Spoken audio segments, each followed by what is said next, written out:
অপরূপ TV online. বাংলাদেশের উদ্দেশ্যে রওনা দিতে লন্ডনের হিথ্রো বিমানবন্দরে পৌঁছেছেন বিএনপির ভারপ্রাপ্ত চেয়ারম্যান জনাব তারেক রহমান। সাথে রয়েছেন তার স্ত্রী ডাক্তার জুবাইদা রহমান এবং কন্যা ব্যারিস্টার জাইমা রহমান। ঢাকা ২৪ ডিসেম্বর ২০২৫। বাসস।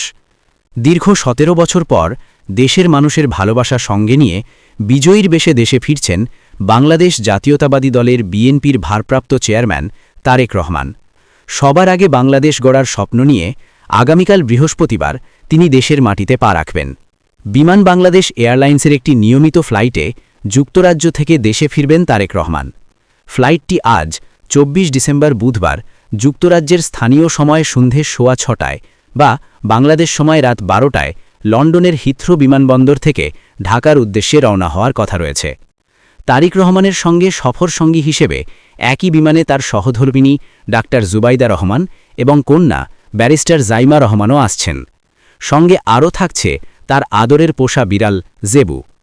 সব ঠিক থাকলে বিএনপির ভারপ্রাপ্ত চেয়ারম্যানকে বহনকারী উড়োজাহাজটি আগামীকাল ২৫ ডিসেম্বর বেলা ১১:৪৫ ঢাকার হজরত শাহজালাল আন্তর্জাতিক বিমানবন্দরে পৌঁছাবে। অবতরণের পরপরই সর্বোচ্চ গুরুত্ব দিয়ে নিরাপত্তা ও প্রোটোকল ব্যবস্থাপনা কার্যকর করা হবে। ঢাকায় অবতরণের আগে উড়োজাহাজটি সিলেটের ওসমানী আন্তর্জাতিক বিমানবন্দরে ১ ঘণ্টার যাত্রা বিরতি করবে। ঢাকা বিমানবন্দরে তাকে স্বাগত জানাবেন বিএনপির স্থায়ী কমিটির সদস্যরা। উচ্ছ্বসিত নেতাকর্মীরা বিমানবন্দরের বাইরে অপেক্ষায় থাকবেন। বিএনপির পক্ষ থেকে জানানো হয়েছে, তারেক রহমানের প্রথম ও প্রধান অগ্রাধিকার হল সরাসরি এভারকেয়ার হাসপাতালে চিকিৎসাধীন তার গুরুতর অসুস্থ মমতাময়ী মা, বাংলাদেশের অভিভাবক দেশনেত্রী বেগম খালেদা জিয়াকে দেখতে যাওয়া। তবে বিপুল সংখ্যক নেতাকর্মী, সমর্থক এবং সাধারণ মানুষের উপস্থিতির বিষয়টি বিবেচনায় নিয়ে জনগণের প্রত্যাশার প্রতি সম্মান জানিয়ে যাত্রাপথের মাঝামাঝি রাজধানীর জুলাই 36 এক্সপ্রেসওয়ে এলাকায় দলের পক্ষ থেকে তৈরি করা সংক্ষিপ্ত গণ অভ্যর্থনা মঞ্চে তিনি অতি সংক্ষিপ্ত সময়ের জন্য দেশবাসীর প্রতি কৃতজ্ঞতা ও ধন্যবাদ জ্ঞাপন করবেন। সেখান থেকে তিনি এভারকেয়ার হাসপাতালে মায়ের কাছে যাবেন।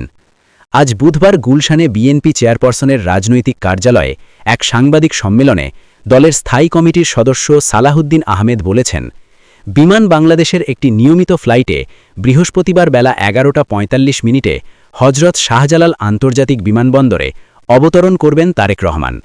দেশে প্রত্যাবর্তনের পর তিনি ৩০০ ফিট এলাকায় গণ অভ্যর্থনা অনুষ্ঠানে নেতাকর্মী ও দেশবাসীর উদ্দেশ্যে সংক্ষিপ্ত ভাষণ দেবেন। এরপর সেখান থেকে এভারকেয়ার হাসপাতালে মাকে দেখতে যাবেন।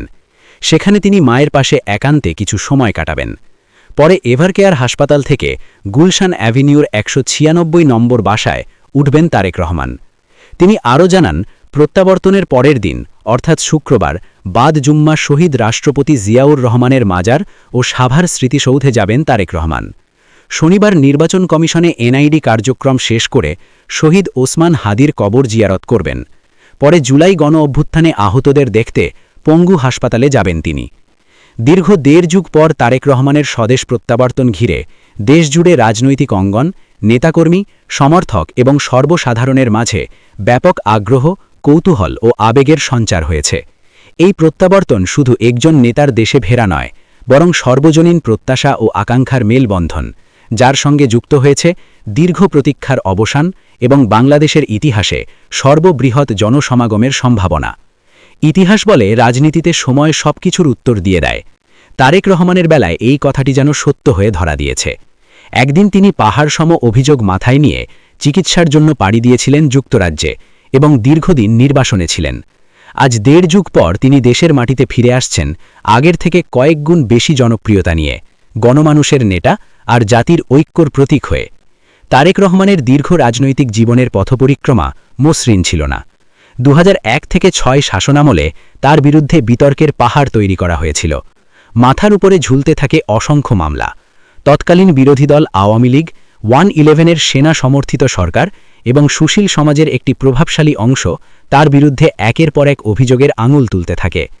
অভিযোগ ছিল, তারেক রহমানের রাজনৈতিক কার্যালয় বনানীর হাওয়া ভবন ছিল প্রধানমন্ত্রীর কার্যালয়ের বাইরে ক্ষমতার বিকল্প কেন্দ্র বা প্যারালাল গভর্নমেন্ট। তবে তারেক রহমানের বিরুদ্ধে সবচেয়ে গুরুতর এবং সংবেদনশীল অভিযোগটি আনা হয় ২০০৪ সালের ২১ আগস্ট গ্রেনেড হামলাকে কেন্দ্র করে। 111 সরকারের সময় এবং পরে আওয়ামী লীগ ক্ষমতায় আসার পর সম্পূরক চার্জশিটের মাধ্যমে মুফতি হান্নানের জবানবন্দির ভিত্তিতে তাকে এই হামলার মাস্টার মাইন্ড হিসেবে অভিযুক্ত করা হয়।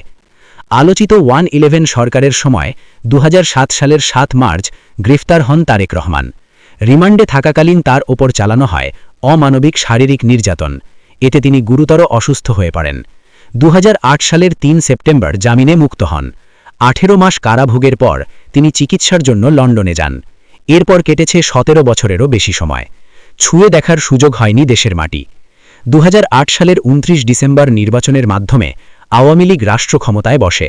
তারা গণতন্ত্রকে অবরুদ্ধ করার জন্য 2011 সালের 30 জুন পঞ্চদশ সংশোধনীর মাধ্যমে তত্ত্বাবধায়ক সরকার ব্যবস্থা বাতিল করে সুষ্ঠু নির্বাচনের পথ রুদ্ধ করে দেয়। বেগম খালেদা জিয়াকে তার বাড়ি থেকে বের করে দেওয়া হয়। একটি জবরদস্তিপূর্ণ শাসন ব্যবস্থা কায়েম করেন স্বৈরাচার শেখ হাসিনা। 2018 সালের ফেব্রুয়ারি মাসে দুর্নীতির মিথ্যা মামলায় বেগম খালেদা জিয়ার সাজা হয় এবং তাকে কারাবরণ করতে হয়। বেগম খালেদা জিয়ার অনুপস্থিতিতে প্রায় 8000 কিলোমিটার দূর থেকে দলের হাল ধরেন Tarique Rahman. Senior vice chairman থেকে দলের ভারপ্রাপ্ত চেয়ারম্যানের দায়িত্ব পান তারেক রহমান। এরপর থেকেই তিনি দেশের গণতন্ত্র পুনরুদ্ধারের আন্দোলনে নেমে পড়েন। গুম, খুন আর নির্যাতনের বিরুদ্ধে নেতাকর্মীদের একত্রিত করতে সর্বক্ষণ তৎপর ছিলেন তিনি। যুক্তরাজ্যে নির্বাসনের সময় প্রীতিগত জীবনেও তারেক রহমানের ওপর নেমে আসে কঠিন দুঃসময়। ছোট ভাই আরাফাত রহমান কোকোর মৃত্যু তাকে মানসিকভাবে বিপর্যস্ত করে তোলে। একই সঙ্গে বিএনপি চেয়ারপারসন ও তার মা বেগম খালেদা জিয়া পলনীতির প্রতিহিংসায় বহুবার কারাবাস, অসুস্থতা ও চিকিৎসা সংকটের মুখোমুখি হন। এমন বাস্তবতায় দূরবর্তী অবস্থান থেকেও তারেক রহমান দলকে ধরে রাখার কাজে স্থিরভাবে মনোনিবেশ করেন। তারেক রহমান জানতেন ফ্যাসিস্ট শাসক গোষ্ঠী তাকে রাজনৈতিকভাবে নির্মূল করতে চায়। ফলে তিনি নিজেকে সামনে এনে ব্যক্তিকেন্দ্রিক আন্দোলনের পরিবর্তে জনগণকেন্দ্রিক একটি প্রতিরোধ ব্যবস্থা গড়ে তোলেন। তিনি সুস্পষ্ট করে দেন, বাংলাদেশ যাবে কোন পথে, ফয়সালা হবে রাজপথে, যা দলীয় নেতাদের মতে তার ধৈর্য ও স্থিতধী নেতৃত্বের প্রমাণ। দীর্ঘ সময় সুদূর যুক্তরাজ্যে নির্বাসিত থাকলেও দলীয় সিদ্ধান্ত, কৌশলগত পরিকল্পনা ও রাজনৈতিক নির্দেশনায় এখন তিনি বিএনপির কেন্দ্রীয় চালিকা শক্তি। দলটির শীর্ষস্থানীয় থেকে কেন্দ্রীয়, জেলা, উপজেলা সর্বস্তরের নেতাকর্মীদের হৃদয়ে স্থান করে নিয়েছেন তারেক রহমান। তার রাজনৈতিক চরিত্রের মধ্যে দলের কর্মী সমর্থকেরা খুঁজে পাচ্ছেন শহীদ প্রেসিডেন্ট জিয়াউর রহমানকে। নেতাকর্মীরা বলছেন, একজন নেতার নেতৃত্বের মূল শক্তি থাকে তার ন্যায়বোধ আর মানসিকতায়, তার আদর্শের মহিমায়। তেমনই একজন নেতা যিনি দূরে থেকেও ছিলেন সবচেয়ে কাছে। 25 ডিসেম্বর তারেক রহমানের স্বদেশ প্রত্যাবর্তন নিছক ব্যক্তিগত বা দলীয় কোনো বিষয় নয়। এটি বাংলাদেশের রাজনৈতিক ইতিহাসে এক আবেগঘন ও গভীর অর্থবহ অধ্যায়। তার এই প্রত্যাবর্তনে বিএনপির নেতাকর্মী এবং সমর্থকদের মধ্যে নতুন প্রত্যাশা তৈরি হয়েছে। তাদের বিশ্বাস, তারেক রহমানের প্রত্যাবর্তন দীর্ঘ রাজনৈতিক টানাপোড়েনের পর দলকে নতুন করে সংগঠিত করবে। পাশাপাশি জাতীয় রাজনীতিতে তৈরি হবে নতুন বাস্তবতা। তার নেতৃত্বে দেশে ফিরবে গণতন্ত্র ও নাগরিক অধিকার এবং রাজনৈতিক স্থিতিশীলতার নতুন অধ্যায়ের সূচনা হবে। অপরূপ টিভি অনলাইন।